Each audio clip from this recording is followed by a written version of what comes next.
पाकिस्तान की ओर से लगातार की जा रही नापाक हरकतों का अब भारत ने सख्ती से जवाब देना शुरू कर दिया है। भारतीय सेना के तीनों अंग थल सेना, वायुसेना और नौसेना मिलकर संयुक्त रूप से कार्रवाई में जुटे हैं। यह जानकारी मेजर जनरल निवृत्त अनिल बाम ने दी। उन्होंने कहा कि 22 अप्रैल को जम्मू कश्मीर के पहलगाम में हुए आतंकी हमले के बाद भारत के पास शांत रहने का कोई विकल्प नहीं था और अब पाकिस्तान को भारत के जवाब का गंभीर खामियाजा भुगतना पड़ेगा। मेजर जनरल बाम ने चेतावनी दी, अगर पाकिस्तान ने अब भी अपनी गलती नहीं मानी तो उसे इस बार पूरे परिणाम भुगतने होंगे। भारतीय सेना पूरी तरह से तैयार है और पाकिस्तान के पास अब पीछे हटने के अलावा कोई रास्ता नहीं बचा। उन्होंने आगे कहा कि पाकिस्तान पिछले 70 वर्षों से भारत के खिलाफ साजिशें रचता आ रहा है। उरी, पुलवामा और अब पहलगाम जैसे आतंकी हमले भारत के लिए असहनीय है। अब समय आ गया है कि भारत दुश्मन के घर में घुसकर मारे। इस बार 100 से ज्यादा आतंकियों को मार गिराया गया है। यह सिर्फ संख्या नहीं बल्कि एक स्पष्ट संदेश है। भारत पर हमला करने की कीमत चुकानी पड़ेगी। पाकिस्तान की क्षमता पर सवाल उठाते हुए उन्होंने कहा, पाकिस्तान के पास लंबे समय तक युद्ध करने की शक्ति नहीं है। उनकी अर्थव्यवस्था चरमराई हुई है। सैन्य और तकनीकी तैयारी कमजोर है। यदि वे लड़ाई लंबी खींचते हैं तो खुद ही खत्म हो जाएंगे। शुरुआत भले ही पाकिस्तान ने की हो, लेकिन इसका अंत भारत करेगा। बाईट। आणि याचं कारण एकच आहे की पाकिस्तान नेहमी काही ना काही खुराफाती करून हे असं मिस्चिफ करतं, त्याच्यामुळे भारताला रिॲक्शन द्यावं लागतं।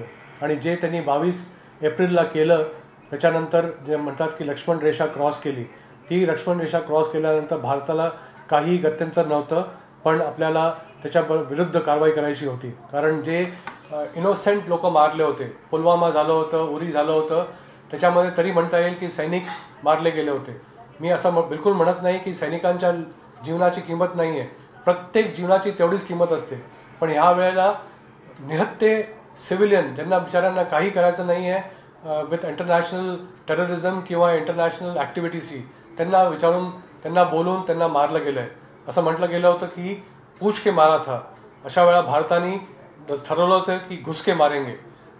अशा वेळेला आपण पाहिलं होतं की जे आपण त्यांना प्रत्युत्तर दिलं होतं ते इतकं मार्मिक होतं की तेव्हा पाकिस्तानला जेव्हा धडा शिकला आणि त्यांचं खूप नुकसान झालं आणि आपण क्लिअरली तेव्हा म्हटलं होतं की आमचं हे मेजर्ड फोकस आणि नॉन एस्केलेटरी ॲक्टिव्हिटी असेल आणि आपण असे टार्गेट्स सिलेक्ट केले होते ज्याच्यामध्ये आपण पाहिलं होतं की प्रत्येक टार्गेटचा इतिहास होता आणि तो दहशतवादी किंवा आतंकवाद्यांशी जोडलेला होता।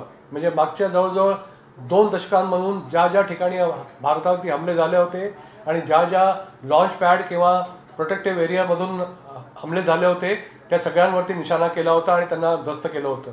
रिपोर्ट्स आहेत की 100च्या वरती दहशतवादी मारले गेले आहेत। आणि हे झाल्यानंतर पाकिस्तानला कळलं की आता त्यांनी जेव्हा लक्ष्मण रेषा क्रॉस केली आहे त्यांना काहीतरी करावं लागेल। पण पाकिस्तानची स्थिती अशी आहे की पाकिस्तान जास्ती दिवस ही कारवाई लांबवू शकत नाही, कारण त्यांच्याकडे त्यांची कॅपॅसिटी नाही आहे। आणि आपण जर का हे लांबवलं तर पाकिस्तान कधीच्या कधी संपून जाईल आणि जेव्हा ही संपेल आपण डिसाईड करू की आपला एंड स्टेट कधी आहे। सुरुवात पाकिस्तानने केली, संपवेल भारत। आपण पाहिलं होतं की याच्या आधी पण युद्ध झाले आहेत, 65चं झालं, 71चं झालं, 99चं झालं। आपण प्रत्येक वेळा पाहिलं आहे की पाकिस्तान किती वेळा आणि किती मोठ्या तादादनी हारलेला आहे। 71ची लढाई पहा तर 90,000 ट्रूप्सने सरेंडर केलं आहे। हे विश्वामध्ये रेकॉर्ड आहे, पाकिस्तानचा तो रेकॉर्ड आहे। पाकिस्तानचे असेच रेकॉर्ड असतात जे ड्युबियस रेकॉर्ड्स असतात। आपण पाहतो इतकं सगळं होऊन सुद्धा, आणि हास्यास्पद गोष्ट ही आहे की अजूनही पाकिस्तान म्हणतं की आम्ही 71मध्ये जिंकलो, आम्ही 65मध्ये जिंकलो।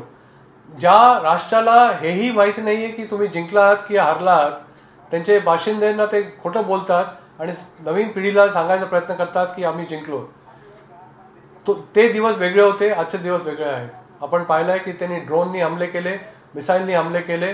आपण टेक्नॉलॉजिकली इतकं ॲडव्हान्स्ड आहोत की आपण पाहिलं आहे की 100% स्ट्राईक पाकिस्तानचे ज्यांनी केले होते आपल्या शत्रू देशांनी, हे आपण फेटाळून लावले आहेत आणि त्यांचे प्रत्येक ड्रोन किंवा मिसाईल हे धूळ खात जमिनीवर पडलेत, इफेक्टिव्ह कुठलेच नव्हते। आणि आपला देशाचा मोराल, आपल्या नागरिकांचा मोराल खूप हाय आहे। आपण पाहिलं होतं, प्रतिक्रिया दिली होती लोकांनी, त्यांनी म्हटलं होतं की आपण जे करतोय नुकसान झालं, काही हरकत नाही, आपलं सैन्य सज्ज आहे आणि शेवटी विक्ट्री भारतचीच होईल. जय हिंद.